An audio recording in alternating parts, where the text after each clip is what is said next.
Assalamualaikum warahmatullahi wabarakatuh.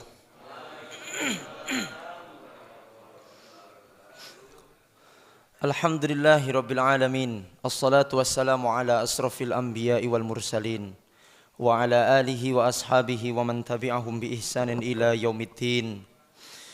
Rabbi israh li sadri wa yassir li amri wahlul 'uqdatam min lisani yafqahu qawli. Subhanaka la ilma lana illa ma 'allamtana innaka antal alimul hakim. Yaqulu tabaraka wa ta'ala fi kitabihil karim. A'udzu billahi minasy syaithanir rajim. Ya ayyuhalladzina amanu taqullaha haqqa tuqatih wa la tamutunna illa wa antum muslimun. Wa qala Rasulullah sallallahu alaihi wasallam majtama'a qaumun fi baitin min buyutillahi yatluna fiha kitaballah thumma yatadarasuna fima bainahum illa nazalat bihimus sakinah wa ghasyiyat bihimur rahmah wa haffat bihimul malaikah wa dzakarahullahu fiman 'indah. Shadaqallahul azim wa sadaqa rasuluhul karim wa nahnu 'ala dzalika minasyahidin. Amin ya rabbal alamin. Jamaah salat subuh yang dimuliakan Allah Subhanahu wa taala dan pemirsa narasi dakwah dimanapun panjenengan berada yang dirahmati Allah Subhanahu wa taala. Kita bersyukur kepada Allah pada kesempatan pagi hari yang penuh dengan keberkahan ini. Allah Subhanahu wa taala masih mencurahkan kepada kita segala macam nikmat sehingga kita bisa hadir di majelis ilmu ini dalam keadaan sehat walafiat. Kita berdoa kepada Allah, semoga Allah senantiasa memberikan kita kekuatan istiqomah, kekuatan iman dan Islam untuk selalu menjalankan ketaatan kepada Allah Subhanahu wa taala. Pasangan kita menjadi pasangan yang solih ataupun solihah. Anak-anak kita menjadi anak-anak yang solih dan solihah. Keluarga kita menjadi keluarga yang sakinah mawaddah warahmah. Kita doakan juga untuk saudara-saudara kita yang hari ini saat ini sedang diuji dengan sakit oleh Allah. Semoga Allah segera angkat penyakitnya.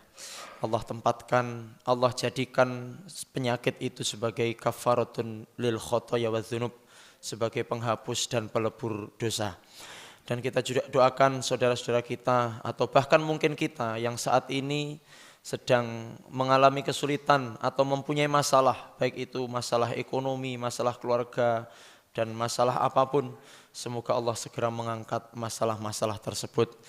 Dan doa kita yang paling pamungkas adalah semoga kita nanti menjadi orang-orang yang husnul khatimah. Amin ya rabbal alamin. Baik pemirsa dan Bapak Ibu hadirin yang dimuliakan Allah, kita akan melanjutkan pembacaan kitab Syama'ilun Nabi sallallahu alaihi wasallam. Alhamdulillah pada kesempatan ini kita telah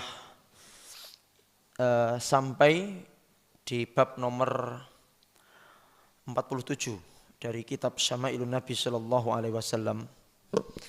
Terakhir di pertemuan yang lalu kita telah membahas tentang bagaimana keadaan kasurnya Nabi sallallahu alaihi wasallam, di mana dibahas bahwa kasur Nabi itu terbuat dari kulit yang tipis sehingga istri-istri beliau berinisiatif untuk melipat-lipat kasur yang tipis itu sehingga menjadi terasa lebih empuk. Dan ternyata Rasulullah Shallallahu Alaihi Wasallam kurang berkenan dengan apa yang dilakukan oleh istri beliau, karena beliau mengatakan fa innahu mana'atni wa ta'atuhu sholatiyal lailah. Karena beliau mengatakan bahwa dengan ditekuk-tekuknya atau dilipat-lipatnya kasur itu aku menjadi semakin nyaman tidur. Dan ketika aku semakin nyaman tidur, maka ini akan menahanku atau akan menggangguku untuk bisa bangun sholat malam. Dan ini ternyata fenomena yang sangat berbeda dengan kita Bapak Ibu. kalau kita menginginkan kenyamanan ketika sedang tidur, supaya kita bisa beristirahat dengan tenang, tetapi tidak dengan Nabi kita Muhammad sallallahu alaihi wasallam. Beliau malah menginginkan kasur yang kasar, yang keras, supaya segera bangun untuk melaksanakan sholat malam. Manusia sempurna, manusia yang telah diampuni dosanya, fima taqaddama min dzambihi wa ma ta'akhkhar, yang sebelum maupun yang sesudah telah diampuni oleh Allah, tetapi masih dengan sekuat tenaga, dengan semangat untuk bangun di malam hari mengerjakan qiyamul lail. Kita umat Nabi Muhammad akhir zaman yang amalan kita juga begini-begini saja, dosa kita belum ada jaminan untuk diampuni, sedangkan mungkin hari ini kita merasa malas untuk beribadah, maka seharusnya kita malu kepada Rasulullah Sallallahu Alaihi Wasallam. Bapak Ibu, kalaupun kita tidak bisa persis seperti Nabi Muhammad Sallallahu Alaihi Wasallam, semoga kita bisa mencontoh Rasulullah meskipun itu hanya nyerempet-nyerempet atau mirip-mirip saja. Karena kalau untuk persis itu mungkin tidak mungkin, tetapi kalau paling tidak sekuat tenaga kita ittiba kepada Rasulullah, maka insya Allah kelak di hari kiamat kita akan diakui sebagai umatnya Nabi Muhammad sallallahu alaihi wasallam. Baik. Bab nomor 45.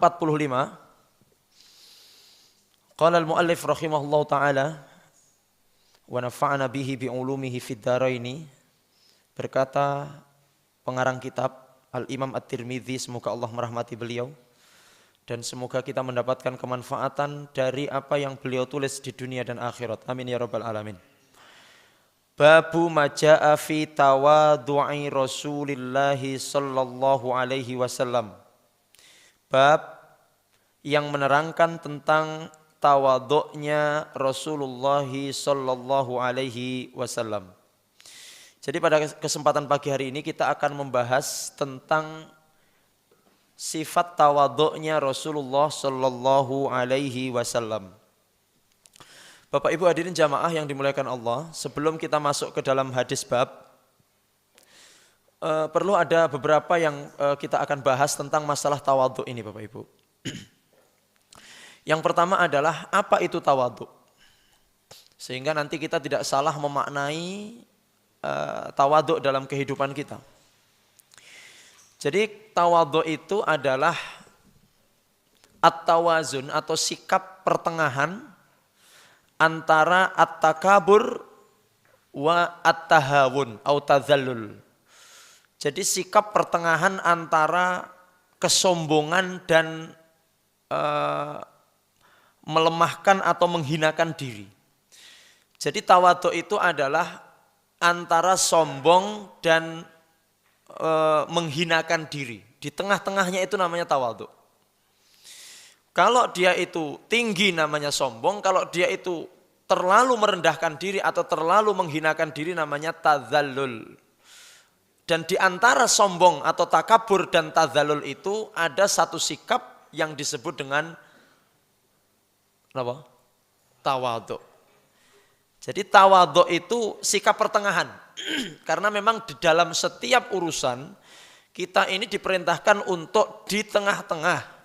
Tidak terlalu minggir ke kiri atau tidak terlalu minggir ke kanan, tetapi adalah di tengah-tengah. Di tengah-tengah. Artinya apa? Artinya seseorang ini menampakkan sesuatu yang lebih rendah, padahal dia itu mampu menampakkan sesuatu yang lebih tinggi. Artinya dia menampakkan sesuatu yang lebih rendah, padahal dia mampu untuk menunjukkan sesuatu yang keadaan yang lebih tinggi. Itu namanya tawadhu'.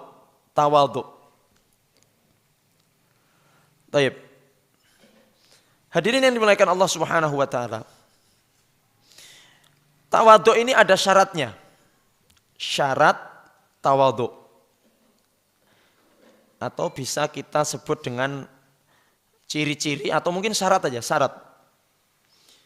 Jadi tawadhu' ini memiliki 4 syarat Bapak Ibu. Kalau 4 ini tidak terpenuhi berarti belum tawadhu'. Yang pertama, syarat dari tawadhu' itu adalah Ikhlas. Ikhlas.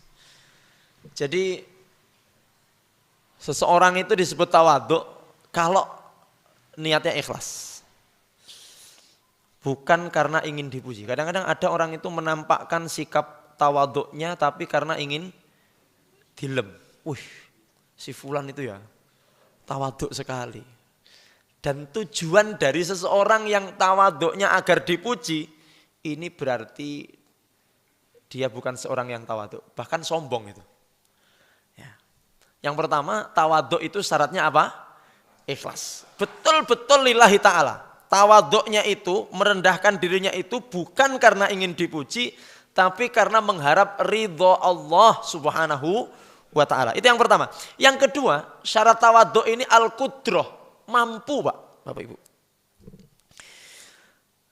Dia mampu sombong, tapi tidak melakukan itu. Contoh, orang kaya.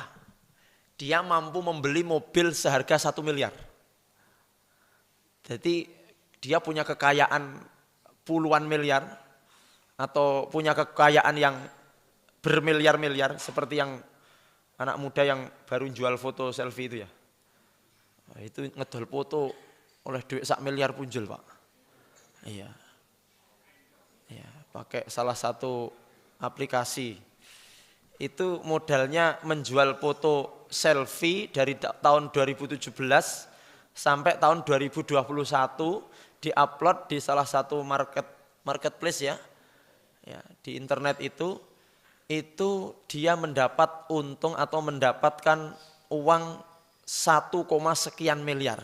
Ngedol foto Nah, jenengan sing seneng selfie pernah dapat uang enggak Bapak Ibu? Nah, dan itu nanti sudah sulit untuk diikuti lagi. Ada orang yang aku tak selfie gen oleh duit, sudah sulit Pak. Karena fenomena yang seperti ini ya hanya terjadi sekali itu mungkin.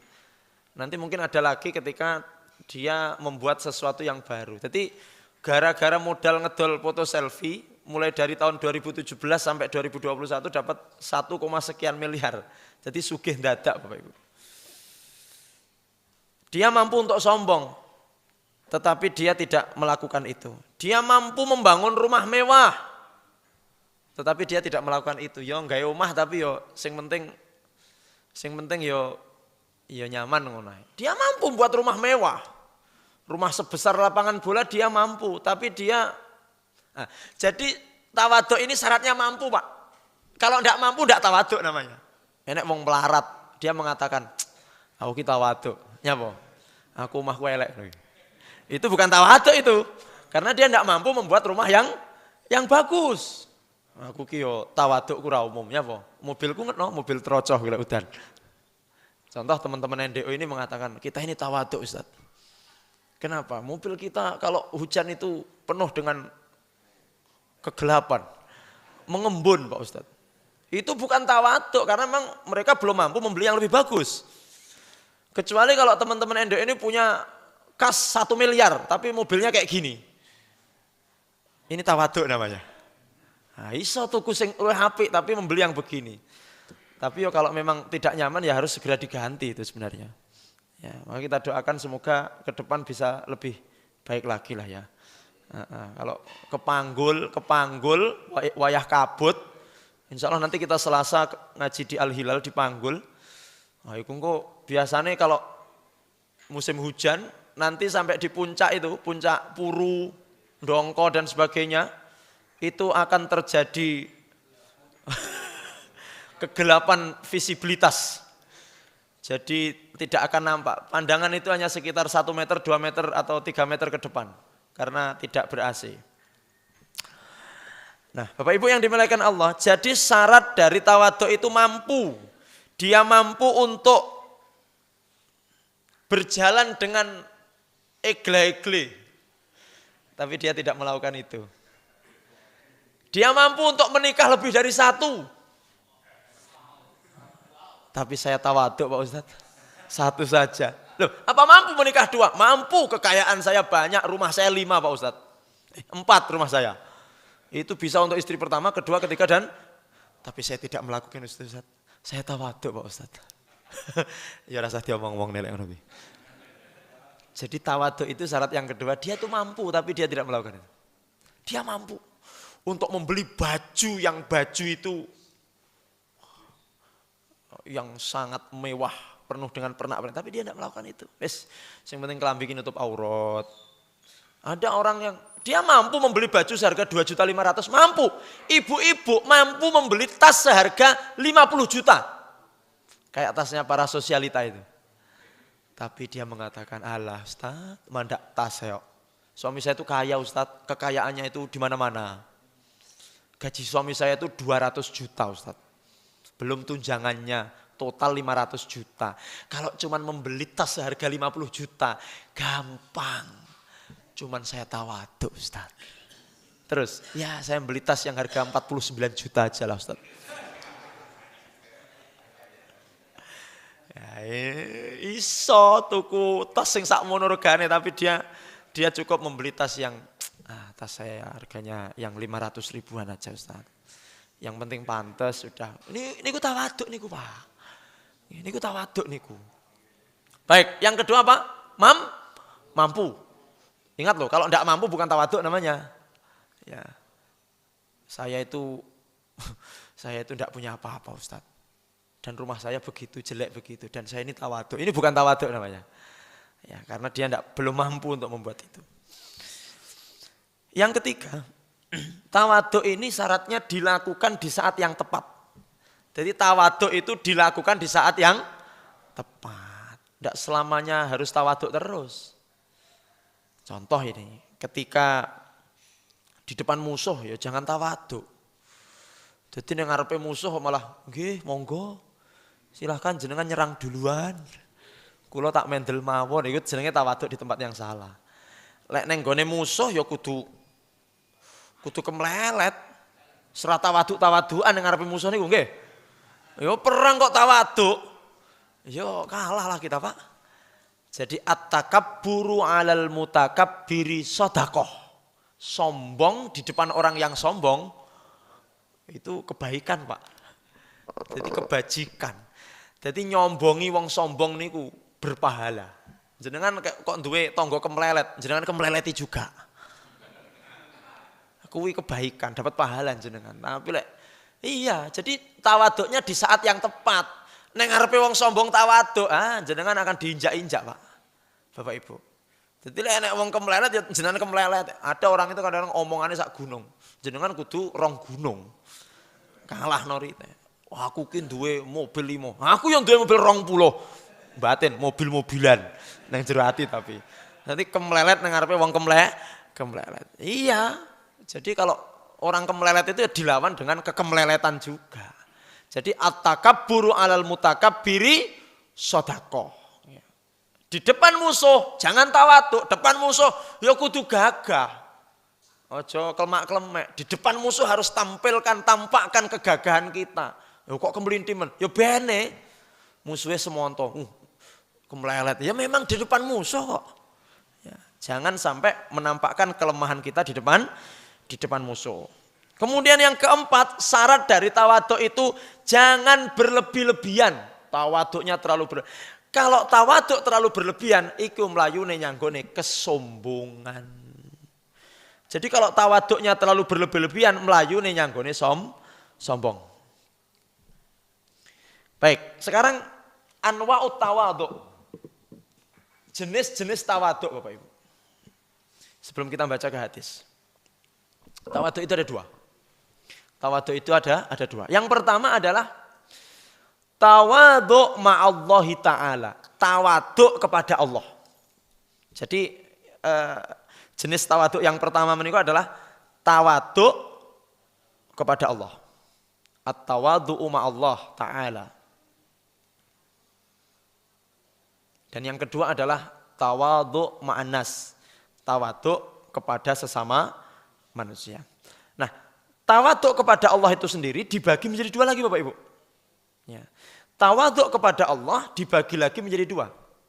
Yang pertama, tawadu'ul abdi li rabbih indama ya'ti minat ta'ati ghaira mu'jibin atau mu'jabin bi fi'lihi wala ra'in lahu.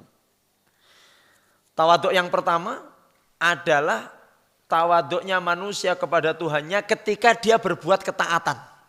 Ketika dia berbuat kebaikan.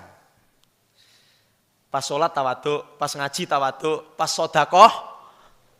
Gen apa? Gen ojo ijabu binapsihi. Biar ndak merasa bangga dengan ketaatannya. Engko lek wong les merasa bangga dengan ibadahnya. Engko ndelok wong sing ratek ngibadah niku malih sombong. Sampean kuwi. Wong ora tau ngaji. Mbok kaya aku gaene ngaji. Enek tanggane ora tau jamaah. Jan iki mesen kapling neraka iki jane. Ndak boleh. Ibu-ibu yang ngono melihat ada temannya belum pakai jilbab, belum pakai khimar. Ora mlebu surga neraka. Ndak begitu. Jadi tidak boleh merasa bangga dengan apa yang telah dilakukan dari ketaatan-ketaatan. Pulang ngaji begini kan, jenengan kan kalau ngaji begini kan, ini kalau ngaji ini kan merasa apa ya Bapak Ibu? Orang itu kalau pas ngaji begini kan merasa Masya Allah, ahlan, wasahlan. Pak Romlan, Masya Allah. Selamat, ibunya sudah ketemu kembali ya.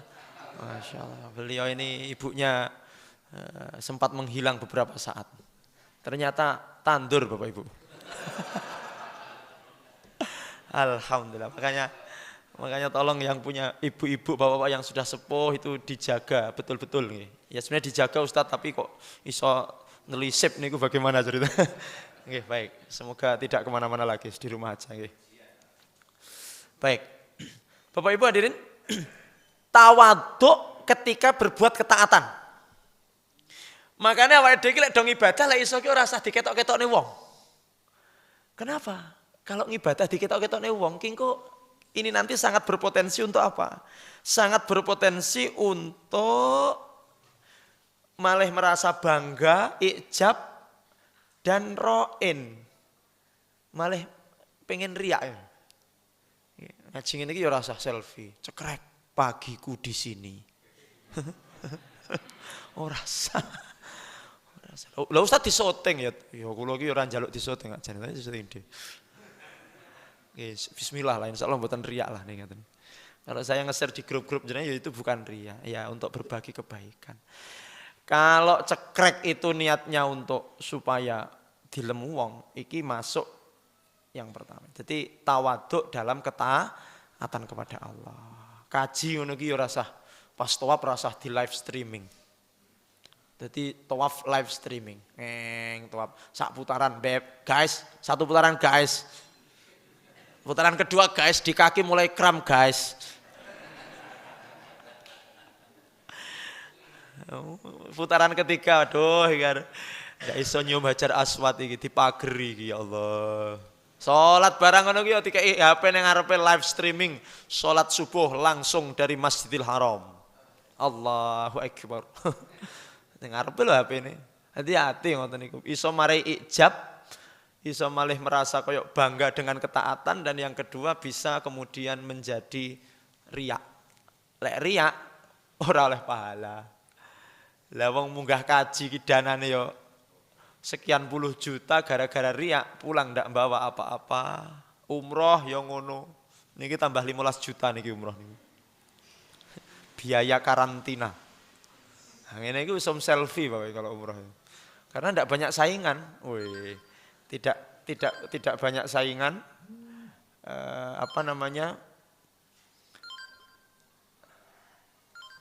tidak banyak saingan, kemudian dia menyatakan diri atau saya ini loh bisa umroh, yang lain tidak bisa umroh.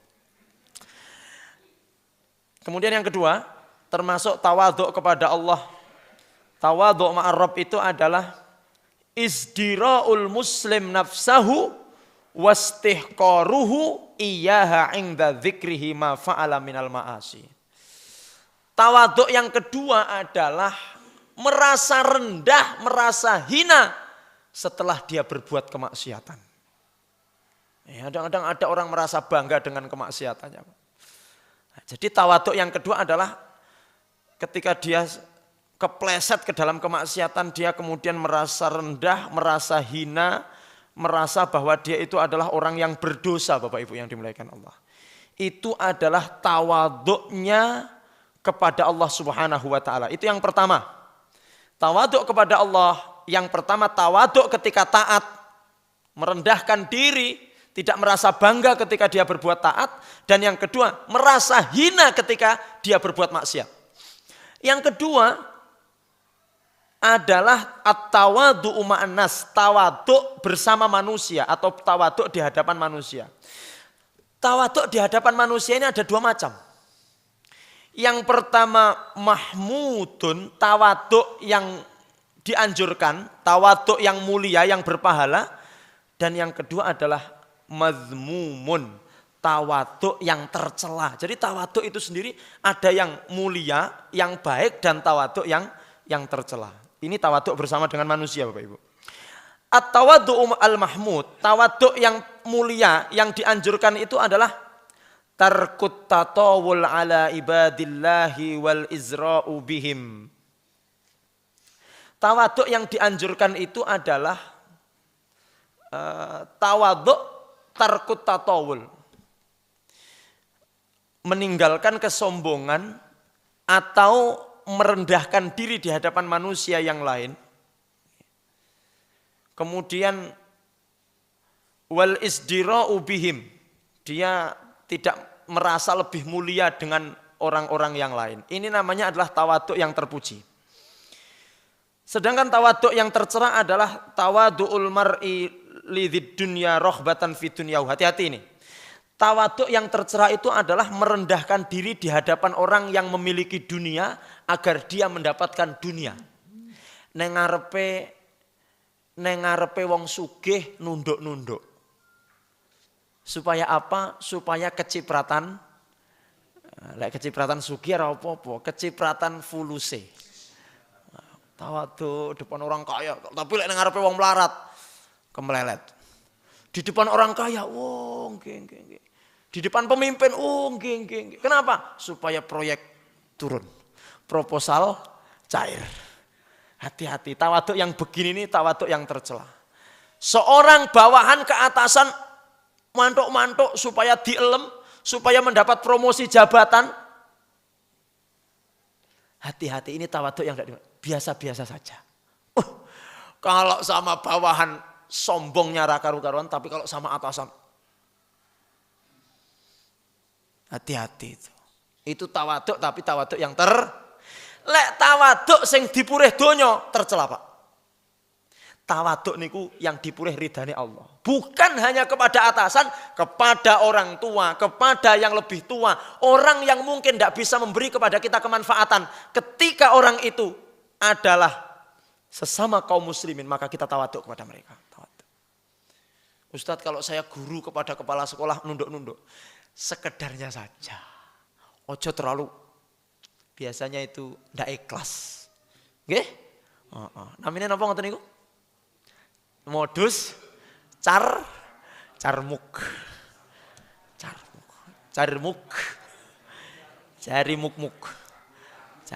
Hati-hati sing ngoten niku. Lek jenengan nunduk-nunduk nyanggone pimpinan gara-gara pengen umpamanya dapat promosi jabatan atau pengen kemudian mendapatkan penghargaan. Na'udzubillahi min dzalik. Itu bukan tawaduk yang diperintahkan Allah Subhanahu wa taala. Dan kayak gini ini banyak sekali terjadi di dalam kehidupan kita. Ngoten. Ya biasa-biasa. Nanti ada kok hadis yang bagaimana cara menghormati pimpinan itu bagaimana. Ini ada nanti insya Allah di hadis yang kesekian nanti insya Allah dibahas. Bapak Ibu hadirin yang dimuliakan Allah Subhanahu wa taala, itu adalah jenis tawaduk ya. Tawaduk kepada Allah, kemudian tawaduk kepada sesama manusia ya. Tawaduk kepada sesama apa? Sesama manusia. Nah. Baik, Bapak Ibu yang dimuliakan Allah Subhanahu wa taala, setelah kita tahu apa itu tawaduk, kemudian syarat tawaduk, kemudian setelah itu jenis-jenis atau macam-macam tawaduk, maka mari sekarang bismillahirrahmanirrahim kita membaca hadis Rasulullah SAW yang dipilih oleh Imam At-Tirmidzi di dalam kitab Syama'ilun Nabi sallallahu alaihi wasallam. Babu ma jaa fi tawadhu'i Rasulillah sallallahu alaihi wasallam. Sebagai pembuka, Syekh Abdul Razak hafizahullah yang mensarah buku Syama'il ini, beliau memberikan beberapa pengantar. Beliau mengatakan at-tawadhu'u huwa linul janib wa hafdzul janah. Tawadhu itu adalah rendah hati. Watibul muamalah. Tawadhu itu adalah muamalah yang baik, pergaulan yang baik. Wal bu'du anit ta'ali, dan menjauhkan diri dari sifat tinggi atau sifat sombong terhadap manusia. Wa tarafu alaihim. Wa tawadhu'un Nabi sallallahu alaihi wasallam zahirun fi akhlaqihi. Tawadhu'nya Nabi, rendah dirinya Nabi ini nampak jelas di dalam akhlaknya sallallahu alaihi wasallam. Wa fi ta'amulihi, dalam pergaulan beliau sallallahu alaihi wasallam. Kama ya'ti bayanuhu, seperti yang akan diterangkan sebagai berikut. Hadis nomor 330. Haddatsana Ahmad bin Mani'in. Jadi kalau kita membaca Syama'il ini sering kita membaca atau menemukan nama Ahmad bin Mani. Siapa beliau? Beliau adalah gurunya Imam At-Tirmidzi, Ahmad bin Mani'in. Wa Sa'id bin Abdurrahman Al-Makhzumi wa ghairu wahidin qalu haddatsana Sufyan bin Uyainah an Az-Zuhri an Ubaidillah an Ibnu Abbas. Hadis ini diriwayatkan oleh Ibnu Abbas. An Umar ibn al-Khattab dan Umar bin Khattab. Ibnu Abbas mendapatkannya dari Umar bin Khattab. Jadi di sini ada dua sahabat Bapak Ibu. Yang pertama Abdullah bin Abbas dan yang kedua adalah Umar bin Khattab. Al-Khattab. Qala, Umar berkata, qala Rasulullah sallallahu alaihi wasallam. Rasulullah sallallahu alaihi wasallam bersabda, la tutruni kama atratin nasara ibn Maryama. Innama ana abdun faqulu Abdullahi wa rasuluhu. Dari Umar bin Khattab bin Al-Khattab radhiyallahu taala anhu, beliau berkata, Rasulullah sallallahu alaihi wasallam bersabda, la tutruni. La tutruni. Janganlah kalian terlalu berlebih-lebihan kepadaku, kata Rasulullah. Janganlah kalian terlalu berlebih-lebihan kepadaku. Kama atratin nasara ibn Maryam, sebagaimana orang-orang Nasrani telah berlebih-lebihan kepada Isa bin Maryam. Jadi Rasulullah melarang para sahabat, melarang kita sebagai umatnya untuk berlebih-lebihan kepada Rasulullah sallallahu alaihi wasallam. Sebagaimana berlebih-lebihannya orang-orang Nasrani kepada Nabi Isa alaihis. Bapak Ibu, orang-orang Nasrani itu terlalu berlebih-lebihan kepada Nabi Isa. Saking berlebih-lebihannya sampai meningkatkan status Nabi Isa dari Nabi menjadi apa? Menjadi Tuhan. Menjadi anaknya Allah menurut mereka. Wallahu munazzahun an dzalik. Subhanallahu ta'ala amma yusyrikun. Maha suci Allah dari apa yang mereka sekutukan.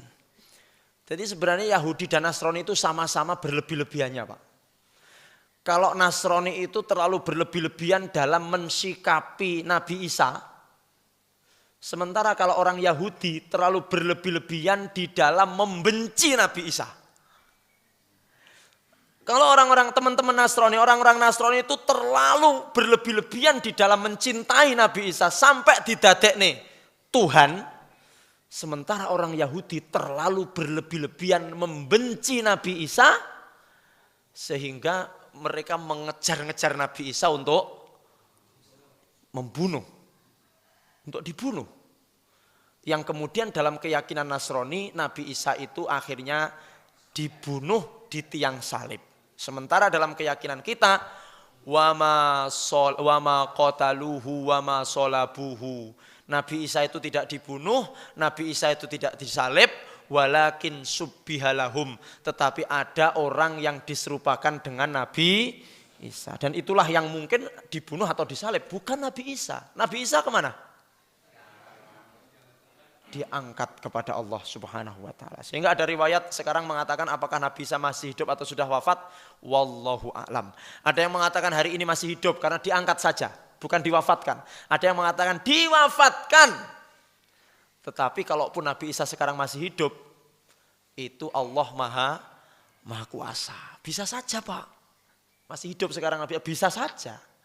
Ya, ada yang mengatakan memang sudah wafat dan nanti di hari kiamat dihidupkan, sebelum kiamat dibangkitkan lagi, diutus ke alam dunia. Nanti Nabi Isa ini dikirim lagi ke dunia ini, Bapak Ibu. Untuk apa?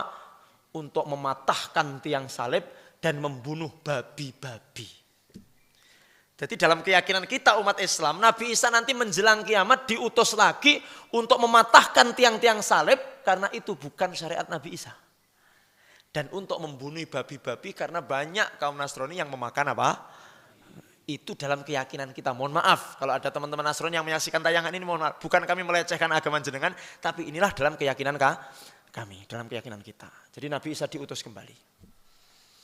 Nah, Bapak Ibu, Rasulullah melarang kita sebagai umat Islam untuk berlebih-lebihan di dalam mengagungkan, memuji Nabi Muhammad sallallahu alaihi wasallam, memuji bahkan memberikan penyematan yang itu tidak pantas diberikan kepada Nabi. Contoh, menempatkan Nabi pada posisi ketuhanan. Hati-hati, Pak. Mohon maaf. Rasulullah sallallahu alaihi wasallam itu beliau mengatakan di hadis ini, innama ana abdun, sesungguhnya aku itu hamba, aku itu manusia seperti kalian. Di dalam surat Al-Kahfi ayat 110 Allah berfirman, ya, melalui lisan Rasulullah berfirman yang bukan Rasulullah, Allah Subhanahu wa taala berfirman yang menyebutkan apa yang disampaikan oleh Rasulullah, innama ana basyarum mislukum. Rasulullah mengatakan, aku ini adalah manusia seperti kalian. Bukan malaikat, bukan anaknya Allah, tapi manusia seperti. Jadi fix bahwa Rasulullah itu manusia.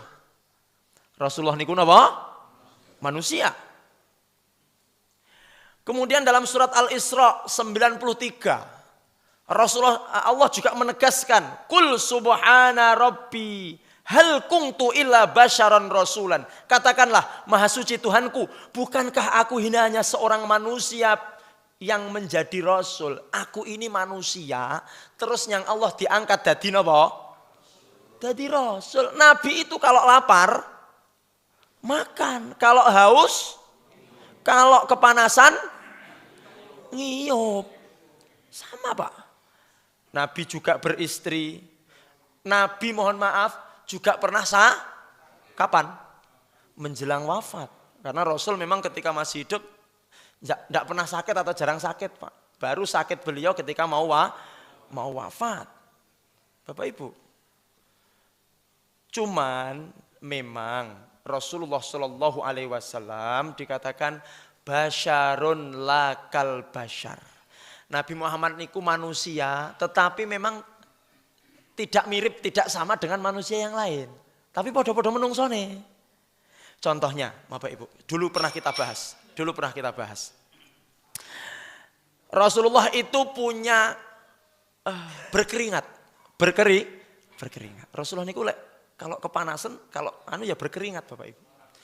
Cuman keringatnya Nabi itu wangi, Bapak Ibu. Keringatnya Nabi apa? Ada bedanya dengan keringat jenengan, Bapak Ibu? Baik. Keringatnya sama-sama keringetan. Nabi keringetan, kita juga keringetan. Tapi keringatnya Nabi wangi dan bisa menjadi obat. Jadi jenengan kalau umpamane nyun sewu, kalau zaman dulu sahabat umpamanya kakinya kesleo, ngoten niku bertabaruk dengan keringatnya Nabi, diuserne di yang kesleo itu langsung mari, Pak, dengan izin Allah Subhanahu wa taala. Keudunen manang-manang orang bledos. Srat dengan keringat Nabi, tabaruk dengan izin Allah, kisep langsung, Pak.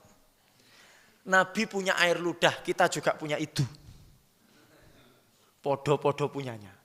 Tapi air ludahnya Nabi itu barokah. bisa obat. Dulu pernah kita ceritakan bagaimana ketika Abu Bakar membersihkan gua tempat persembunyian, tempat delik, tempat tidur semalam ketika hijrah. Waktu itu Abu Bakar membersihkan gua disengat kalajengking. Ditahan sama Abu Bakar. Semalam itu ditahan. Kenapa? Karena Abu Bakar tidak pengen membuat Nabi takut, tidak pengen membuat Nabi gelisah. Engko lek aku terus ngerti lah aku diintup kalajengking terus Nabi terus khawatir. Diempet semalam oleh Abu Bakar. Pagi hari pucet Abu Bakar. Ditanya oleh Nabi, kenapa kok pucet? Kamu getun toh ikut saya? Atau sedih kamu meninggalkan keluargamu, rumahmu? Mboten Rasul, kula mboten susah, mboten getun. Nah terus, kula dintup kalajengking Rasul. Niki, niki. Ada yang mengatakan tangannya, ada yang mengatakan kaki beliau. Abu Bakar Siddiq. Loh kenapa enggak ngomong sama saya? Saya takut kalau jenengan nanti khawatir. Sini. Diambil oleh Rasul. Kemudian dikasih air ludah beliau yang mulia sallallahu alaihi wasallam. Nek cara sakniki didoni, Pak. Langsung kimpes. Kemudian sembuh seperti sedia kala. Niki air ludahnya engko jenengan jajal bareng ini. Ibu-ibu ngirisi brambang kebacok. Kene Bu, jajal. Langsung tambah abuh, Pak. Nah, iku bedane awake dhewe karo Nabi. Nabi itu manusia, tetapi punya keistimewaan. Niku Nabi. Tidurnya Nabi kalau ngantuk tidur, kita juga tidur. Nggih ngeten niki, ngaji ini kan ngantuk nggih, Pak. Ayo cobaan berat. Setan niku ngrembyeng rene kabeh. Ayo ngantuk. Sing ngantuk-ngantuk kelebon setan iki. Iya, setan. Jangan dikira pas pengajian itu terus ndak enek setan sak batalion dikerahne nang Masjid Al Furqon kabeh. Ayo ngantuk nih. Lek ngantuk ya kan rono kan setor wajah tok. Ilmune ra oleh. Sama-sama tidurnya. Kita tidur, Nabi juga tidur. Tapi yang membedakan antara tidur kita dengan tidur Nabi, kalau Nabi itu tanamu ainaya wala tanamu kolbi. Yang merem cuman mata saya, tapi hati saya terjaga. Jadi Nabi itu kalau tidur yang pejam hanya mata beliau yang mulia sallallahu alaihi wasallam, tetapi hati beliau selalu terjaga. Jadi ngerti apa yang terjadi di sekitar itu, ngerti apa yang disampaikan orang di sekitar, ngerti. Ya. Nah kalau kita kan mata terpejam, hati lebih terlelap. Tapi kalau nggih, saya itu berusaha husnudzon Bapak Ibu. Kalau ngaji itu kalau ada yang tidur itu ya muga-muga ki mek mripate tok sing merem. Tapi atine terjaga. Wis muga-muga niku nggih. Apa nek ngaji subuh ngeten iki sangat-sangat rentan ya, sangat berpotensi untuk bukan ngantuk, tidur. Lek ngantuk ora apa-apa, tidur itu loh masalahnya. Baik, satu contoh Bapak Ibu. Ada syair yang dibawakan oleh Al-Busiri yang ini menurut beberapa ulama ini terlalu berlebihan dalam memuji Nabi. Syair Pak, syair burdah yang ini maksudnya memuji Nabi, tapi pujiannya itu terlalu tinggi Bapak Ibu. Coba kita baca syairnya. Fa inna min judikat dunya wa dharrataha wa min ulumika ilmal lauhi wal qalam. Apa yang dikatakan oleh Al-Busiri? Sesungguhnya di antara kedermawananmu adalah dunia dan akhirat. Jadi dia mengatakan bahwa karena kedermawanan Nabi itu ada dunia dan ada akhirat. Jadi dunia akhirat ini ono gara-gara kedermawanan Nabi. Kemudian wa min ulumika ilmal lauhi wal qalam. Dan di antara ilmumu adalah ilmu lauhil mahfud dan yang telah dicatat oleh pena. Dan dia mengatakan Nabi Muhammad mengetahui apa yang ada di lauhil mahfud. Jadi dikatakan Nabi Muhammad itu saking hebatnya bisa tahu apa yang dicatat oleh Allah dalam lauhul. Kan enggak tahu. Yang tahu hanya Allah. Jadi si syair yang begini ini adalah syair yang menurut sebagian ulama adalah syair yang terlalu berlebih-lebihan di dalam memuji Nabi Muhammad sallallahu alaihi Nabi adalah Nabi. Makanya kita itu Bapak Ibu melihat Nabi itu dari dua sisi. Satu makom ubudiyah dan yang kedua makom risalah. Kita lihat beliau dari makom ubudiyah. Bagaimanapun beliau adalah seorang hamba, seorang manusia yang sama seperti kita. Kalau ngantuk tidur, kalau lapar makan. Beliau juga beristri, beliau juga punya anak. Ini makom ubudiyah. Tetapi juga beliau memiliki makom risalah. Meskipun beliau sama seperti kita manusia, tapi beliau adalah seorang Rasul yang wajib ditaati. Kita taat kepada Rasulullah karena Rasulullah mendapat risalah dari Allah Subhanahu wa ta'ala. Oleh karena itu Bapak Ibu yang dimuliakan Allah, menghormati Nabi adalah sebuah kewajiban, tetapi tidak boleh menempatkan Nabi bukan pada tempatnya. Alias menempatkan Nabi, menyematkan kepada Nabi hak-hak atau derajat yang sama dengan ketuhanan. Wallahu munazzahun an dzalik. Jangan terlalu berlebih-lebihan di dalam memuliakan aku seperti halnya orang Nasrani memuliakan Isa bin Maryam. Karena aku adalah hamba, maka katakanlah Abdullah wa rasuluhu, hamba Allah dan Rasulullah sallallahu alaihi wasallam. Kita lanjut. Hadis nomor 331. Haddatsana Ali bin Hujrin qala haddatsana Suwaid bin Abdul Aziz an Humaidin an Anas bin Malik. Jadi hadis ini adalah hadis riwayat Anas bin Malik. Anas bin Malik mengatakan annamra'atan ja'at ilan Nabi sallallahu alaihi wasallam. Satu ketika ada seorang perempuan yang datang kepada Rasulullah Muhammad sallallahu alaihi wasallam. Seorang perempuan datang kepada Nabi Muhammad sallallahu alaihi wasallam. Faqalat, maka berkata perempuan itu, innali ilaika hajatan. Ya Rasul, sesungguhnya aku ada perlu dengan engkau wahai baginda Rasulullah. Aku punya hajat, aku ada perlu. Faqala, berkata Rasulullah, bersabda Rasulullah SAW, ijlisi fi ayyi tariqin al-Madinah. Silahkan engkau undang aku duduk di mana saja di jalan Madinah ini. Maka aku akan duduk bersamamu. Masya Allah. Rasulullah SAW sangat-sangat tawaduk. Ketika ada seorang perempuan yang mempunyai hajat, mempunyai keperluan kepada Rasul, mungkin mau curhat atau mau bertanya hukum, Rasulullah mengatakan, silahkan di mana saja aku siap. Di sini siap, di sana siap, di mana saja kamu menghendaki aku siap. Rasul Shallallahu Alaihi Wasallam tidak mensyaratkan kalau pengen ketemu aku siapkan kok lodo toh nyindir kulo jenengan. Ampun lodo. Kalau kamu pengen ketemu saya, siapkan tempat yang ber-AC. Siapkan balai pertemuan yang di situ kedap suara, tidak terdengar oleh orang. Kalau pengen ketemu aku, teropono. Kalau pengen ketemu aku, siapkan 1000 jamaah. Lek gak 1000 jamaah, aku gak moro. Rasulullah itu tawaduk. Bu, jenengan kalau ngersakni dengan saya, ingin curhat, ingin apa, ingin konsultasi, di mana saja saya siap. Di situ di pinggir jalan, saya siap. Di mana? Di halaman rumah sampean, aku siap, atau di sini aku siap. Itu Rasulullah, Pak. Rasulullah Shallallahu Alaihi Wasallam adalah pemimpin yang sangat bersahaja. Makanya kalau kita lihat Bapak Ibu, faedah dari hadis ini. Pemimpin yang baik itu kalau seperti Nabi adalah pemimpin yang mudah ditemui oleh rakyatnya dan mudah mendengarkan aspirasi rakyat. Kayak Nabi. Saiki arep cetok pemimpin ki angel e.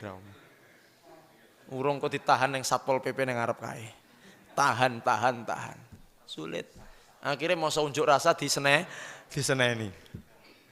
Masya Allah. Oh, sekarang pemimpin sekarang kan sibuk. Ayo, sibuk mana pemimpin sekarang sama Nabi Muhammad SAW? Sibuk mana Bapak Ibu? Kadang-kadang pemimpin sekarang tuh sok sibuk. Diundang kasep, mulai dhisik. Makanya kalau kira acara-acara cegih ngundang pemimpin-pemimpin. Ngerusai tatanan. Acara jam 8 protokoler tekone jam 9:30 akhirnya mundur kabeh. Serasah ngundang pemimpin. Kecuali pemimpin yang tepat. Undangan jam 8 dia datang jam 8 kurang 5 menit. Ini baru hebat. Kalau ada pemimpin diundang jam 8 tekone jam 9 ngerusai tatanan. Sokne rasa dipilih.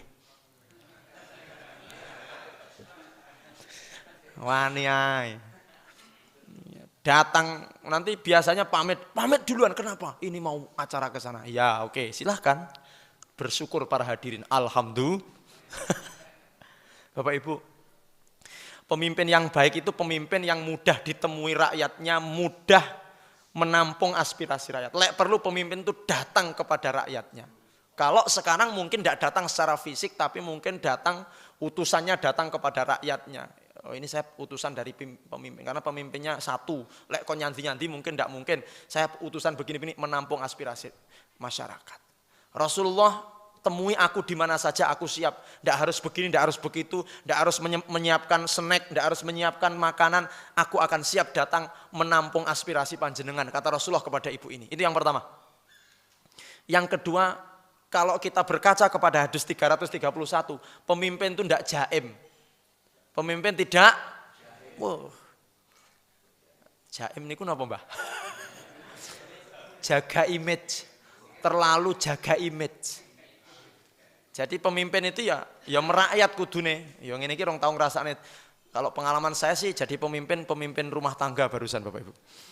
Jadi insya Allah saya juga tidak jaim kepada istri saya. Biasa aja. Kalau bangun tidur ya ketok eleke biasa lah ya. Jadi tidak jaim. Pemimpin yang baik tidak menjaga image. Masya Allah, Rasul temui aku di mana? Di pinggir jalan, monggo. Tidak jaga image. Masya Allah Bapak Ibu. Pemimpin yang baik juga tidak menampakkan kemewahannya. Karena kalau mewah, itu biasanya jaga image. Kalau sing ratek mewah ngono ki biasanya menjaga jarak. Pemimpin yang merakyat. Masya Allah, Rasulullah SAW nanti diceritakan seorang presiden, seorang raja, tapi beliau sampai wafat baju besinya belum bisa ditebus sampai beliau wafat. Gara-gara waktu itu membeli 20 sok gandum untuk dimakan karena tidak ada uang, akhirnya baju besinya digadekno kepada orang Yahudi. Yahudi, aku ra duwe duit, tapi aku butuh gandum. Nah terus, iki jaminannya baju besiku ini, baju perangku ini. Nyoh. Kingko lek aku duwe duit tak tebus. Tapi lek aku ora duwe duit PN. Bukan utang loh Pak, ini namanya jaminan, bukan utang. Sampai wafat Rasulullah belum bisa menebus baju besi itu Pak. Akhirnya ditebus oleh Abu Bakar As-Siddiq. Ditebus, ya tak tebusnya. 20 gandum tadi, 20 sok tadi. Itu Nabi Muhammad. Apa ada pemimpin sekarang yang seperti itu? Tidak ada. Wow, sekarang kan yang digembor-gemborkan kan gaji yang terbaru gaji kepala desa. Piro 4 juta piro, 5 juta piro kae. Titik men padahal magang kepala desa oleh metu duit sak mil. Lah kok gajine mek 5 juta. Engko ditampilkan gaji bupati piro mek 6 juta. Titik men padahal mbiyen pas magang entek 5 miliar. Gaji presiden mek 50 juta. Biyen magangin entek oke umpamane. Sekarang kan itu kan yang nampak. Neng dindi jenenge gaji iki luwih titik timbang Sekarang nyuwun sewu, kepala dinas itu kan antara gaji dengan tunjangan besar tunjangannya. Naib barang ki yo ngono kuwi.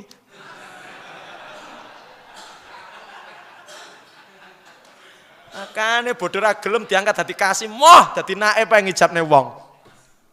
Alhamdulillah ya Pak Rob yo. Alhamdulillah rezeki. Mbiyen bodoh pengen dadi kasih, saiki moh nyapa tunjangane renek kok dadi kasih. Oh iya, gajinya luwih titik timbang tunjangannya. Tunjangannya bisa sampai 10 juta.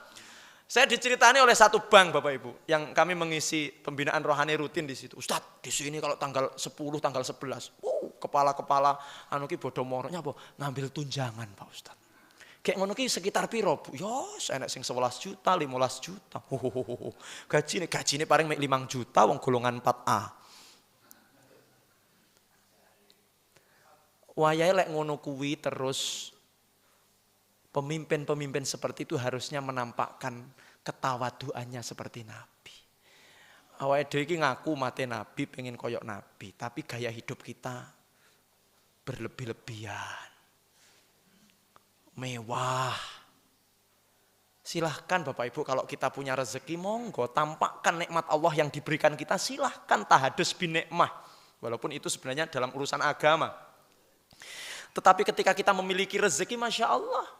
Mamanya nggih nyun sewu, jenengan baru mau beli mobil baru. Alhamdulillah Ustadz, saya wakaf Al-Furqan juga sudah. Kemarin nyumbang 10 juta Ustadz di wakaf, itu Alhamdulillah. Kemudian untuk du'afa juga sudah Ustadz, Alhamdulillah. Zakat mal juga sudah. Niki duit kok sik turah nggih Pak Ustadz. Turah iki yo 1 miliar Ustadz. Terus penake damel napa? Niki kula damel tumbas mobil. Mobile niku sing niku lho Ustaz, sing lawange rasah buka dhewe iso buka dhewe niku lho Ustaz. Sing lek ning grenjelan ra krasa niku lho Ustaz. Alhamdulillah. Kula niki Ustaz, jarak teng ngomah teng masjid niku namung 12 meter, tapi selalu saya pakai mobil Pak Ustaz. Kenapa? Ini menampakkan nikmat Allah Pak Ustaz. Ya tidak sebegitunya juga. Bapak Ibu, Rasulullah Sallallahu Alaihi Wasallam tidak pernah menjaga jarak dengan umatnya. Makanya Masya Allah, kalau pemimpin kita ada yang suka blusuan, ada yang dekat dengan rakyat, itu baik, bagus. Cuman kalau sekarang kan, lek ngono kuwi malah ngentekne dana akeh to Pak. Ya toh?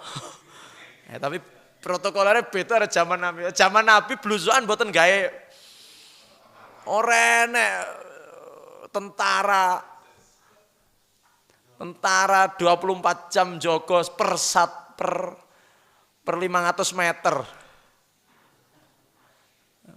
Iya, kalau zaman dulu memang belum ada. Kalau sekarang memang ya protokolernya seperti itu. Jadi ragatnya tambah oke. Jadi mungkin ada kebijakan-kebijakan lain yang mungkin itu bisa lebih pas untuk rakyat. Oke, semoga kita doakan, semoga pemimpin-pemimpin kita menjadi pemimpin yang amanah. Ngene iki awake dhewe namung saged ndongakne. Ya, isone mek ngelokne yang ngritik kae. Ya dongakne barang. Karena ternyata sulit jadi pemimpin itu, Pak. Awake dhewe pinter ngelok-ngelokne pemimpin tapi lek dadi pemimpin tenan ya wassalam. Makanya didongakne, ya Allah, muga-muga pemimpin sing rong amanah terus amanah. Ya Allah, muga-muga sing begitu Pak Ibu. Kita sebagai rakyat ini lek ra iso langsung ngelingne ndongakne mawon. Nggih, semoga menjadi pemimpin yang baik. Baik. Yang ketiga, yang keempat, pemimpin kalau kita baca dari hadis ini, pemimpin sing apik kuwi pemimpin sing ndak pilih kasih. Sapa ae wis, sapa sing butuh karo aku silakan menghadap.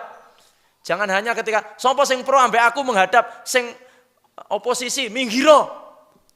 Sapa mbiyen sing mensukseskan aku jadi pemimpin, tak angkat jadi kepala dinas. Sing ora mendukung aku yang munjungan. Wala yajrimannakum syana'anu qaumin ala alla ta'dilu. I'dilu huwa khair. Jangan gara-gara ketidaksukaan kepada orang terus awake dhewe bersikap tidak adil. Sapa mbiyen sing pas aku magang ndak ndukung aku. Sopo? Kepala dinas. Duk nih ae. Dinoncopkan aja. Kenapa? Biyen pas aku magang ndak didukung. Sopo sing mendukung aku? Masih dek ndak berkompeten, dadekne kepala. Idza wusidal amru ila ghairi ahlihi fangtadhirus. Pemimpin-pemimpin yang menunjuk orang-orang di pos-pos tertentu yang dia bukan ahlinya, tunggu saat kehancurannya. Ngoten, Pak.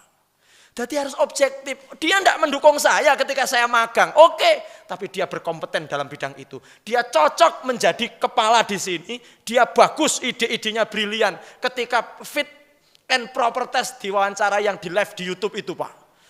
Dia tidak dukung saya dulu, tapi dia berkompeten. Programnya bagus, orangnya baik. Ya tak pilih. Mas, ya dia tidak dukung saya.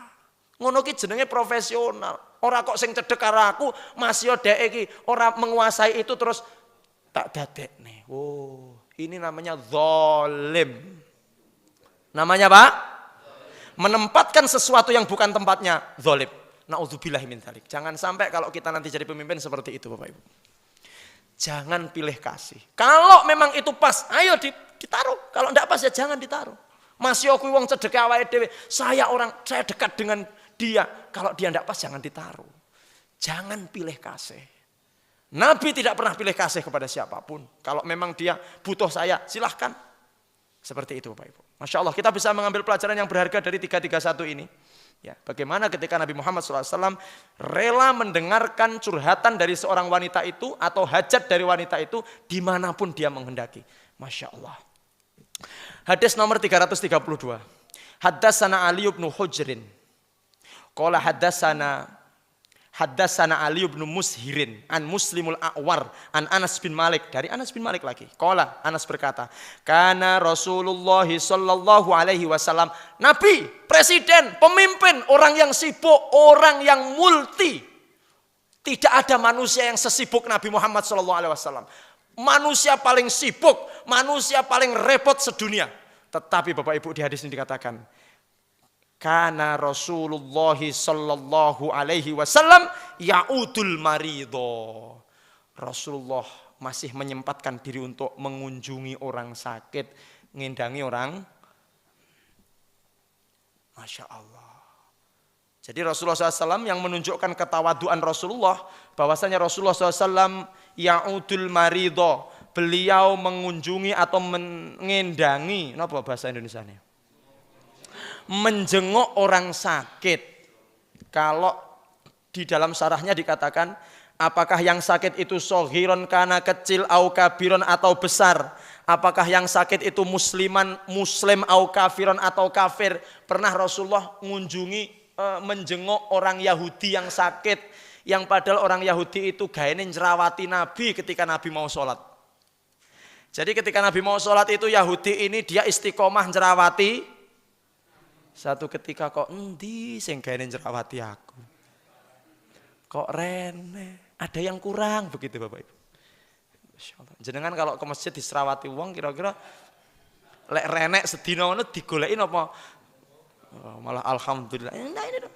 Kemana yang gaene njerawati saya ini? Akhirnya dicari-dicari, ternyata sedang sakit. Kalau kita di posisi Nabi, krungu sing gaene ngantemi loro, sujud syukur. Alhamdulillah, la iso rame loro ya Allah.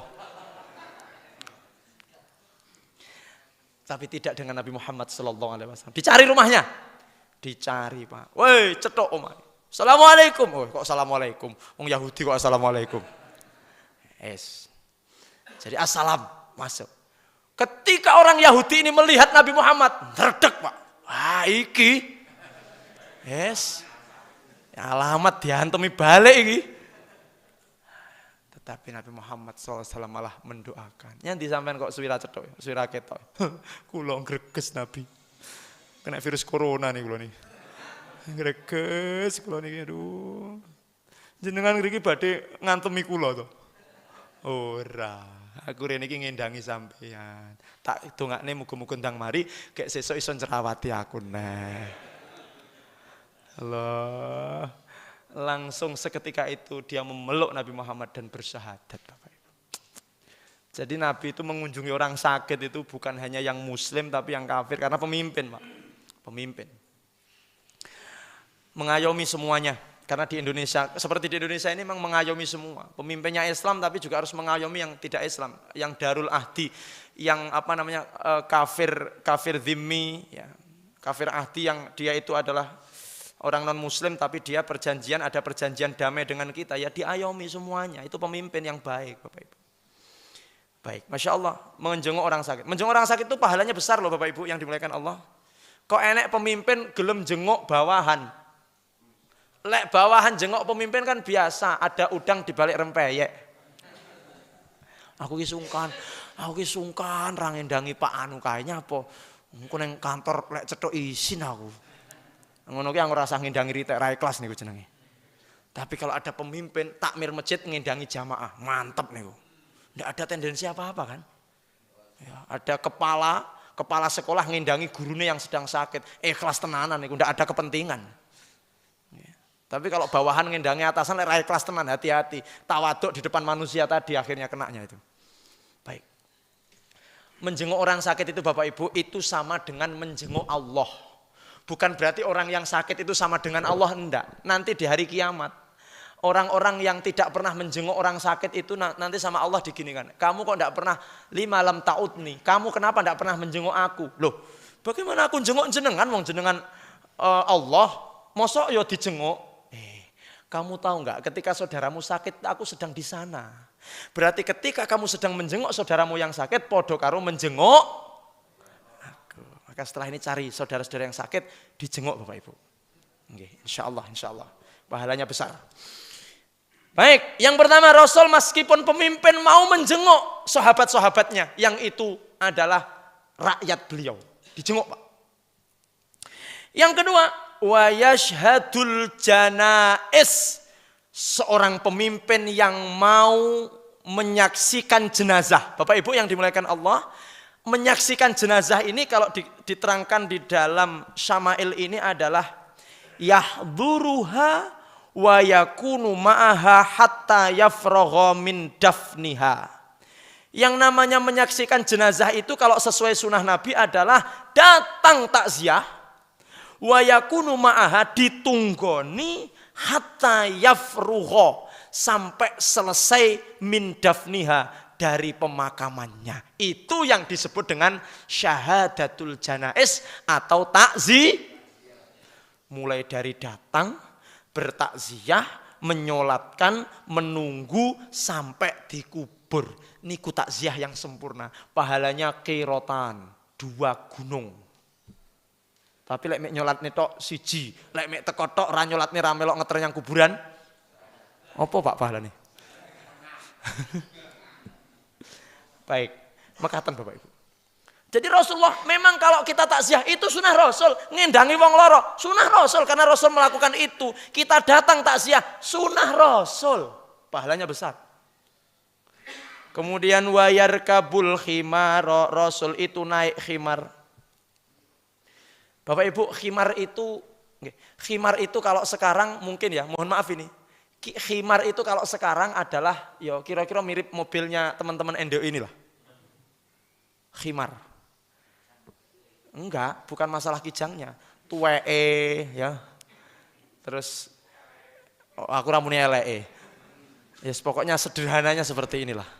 Sederhananya seperti itu. Khimar itu kalau zaman dulu adalah tunggangan yang paling, langsung ibu-ibu nyawang mobil idul kayak. Iya ya Pak Ustaz. Kok saja tragis men Pak Ustaz. Yes, baik, Masya Allah. Tapi ini luar biasa. Niki pemainnya hitung-hitungan mobil ki iso mlebu swarga. Insyaallah niki nggih mlebu swarga Bapak Ibu. Tinggi ngaji terus ora tau nggih maksiat kok.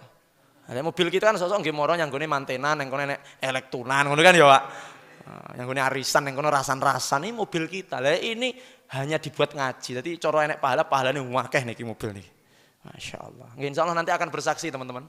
Bersaksi di hadapan Allah. Engkau besok mobil celup. Mobil kijang, Rene.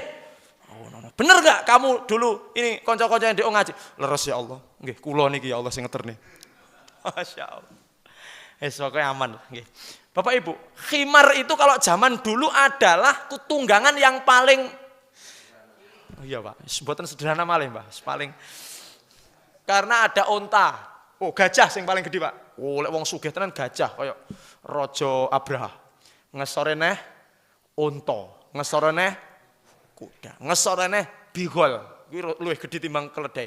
Paling ngesor, karena tidak ada naik kambing itu tidak ada Pak. Mesti meletet kambing itu Pak Iwangat. Rakuat. Apa nih numpak pitik ra kuat, yes, keledai itu yang paling small itu ya. Yang paling bawah itu keledai dan Nabi naik keledai. Rek cara sakniki enek presiden numpak mobil Cherry, Pak. Nabi naik keledai. Wah, apa ndak izin? Ya buktinya ndak malu ki Rasulullah sallallahu alaihi wasallam. Yarkabul khimal wa yujibu da'watal abdi. Rasul itu kalau dipanggil mesti jawab di WA, ndang bales, Pak. Belum ada WA. Saya iki serodok masyhur titik, woi dadi ustad serodok terkenal titik di WA esuk imbales engko jam 12 bengi, Pak. Makanya kami berusaha untuk ya pompong rong terkenal ngene iki, Pak. Latihan dalam artian supaya nanti kalau suatu saat umpamane opo ngono, ya tetap bisa seperti itu. Jadi kadang-kadang rodok terkenal titik ngono di WA jamaah esuk ngono ki balese sok mben. Apa repot. Rasulullah SAW kalau dipanggil beliau menjawab siapapun yang manggil, diundang siapapun datang. Saya ini sok-sok milih-milih sing undang sugih ora ya. Berkatnya kira-kira apik. Naudzubillah ya Pak. Amplopnya kandel ora.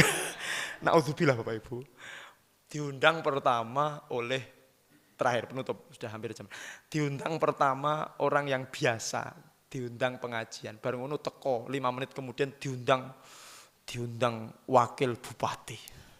Ustadz mengisi di pendopo. Wih, akhirnya nelpon sing pertama. Ngapunten Pak, ternyata kula wonten jadwal. Padahal jadwalnya tekone keri. Sing ngundang luwih Nauzubillahi min dzalik. Nabi tidak pernah membedakan siapa yang mengundang. Sing orang kaya ngundang makan, Nabi datang. Yang ngundang orang miskin, Masya Allah nanti diterangkan Bapak Ibu. Ada yang ngundang Nabi ini makanannya, minyaknya ini sudah mohon maaf, wis tengi. Sudah tengi lo datang. Berarti kan orang miskin itu, diundang wong miskin. Sitok prasmanan, sitok soto tengi. Datang karena memang ini yang undang saya duluan, ya saya datang ke yang duluan itu. Baik, wa kana yaqumu bani kana yauma bani Quraidah ala khimarin makhtumin bihablin min lif. Datang ke Bani Quraidah dengan dengan khimar yang tempat duduknya itu sederhana dari kan kalau di atas kuda atau khimar ada tempat duduknya itu namanya apa Bapak Ibu?